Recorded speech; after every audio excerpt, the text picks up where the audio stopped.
umiyak at napuspos ng emosyon ang magkapatid na sina Kim Chiu at Laka matapos nilang magmisa ngayong feast day ni Padre Pio. Sa mga sandaling ito, tila mas lalong naging makabuluhan ang kanilang pananampalataya sa Diyos.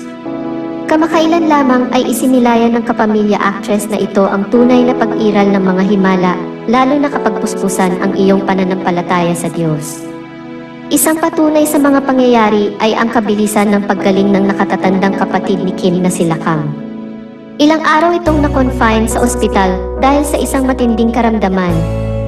Ayon sa kwento ng aktres, sa bawat oras ng araw, hindi siya tumitigil sa kanyang mga dasal sa Panginoon at kay Padre Pio.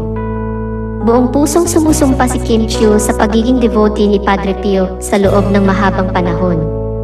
Naniniwala siya na ang taimtim na paghingi niya ng tulong at awa mula rito ang naging dahilan ng pag-angat ng kalagayan ng kanyang kapatid. Ang pag-aalay ng kanyang panalangin at pagtitiwala sa kapangyarihan ng Diyos ay nagdala ng pag-asa at pag-asa ng mas mabuting kalagayan para sa kanilang pamilya.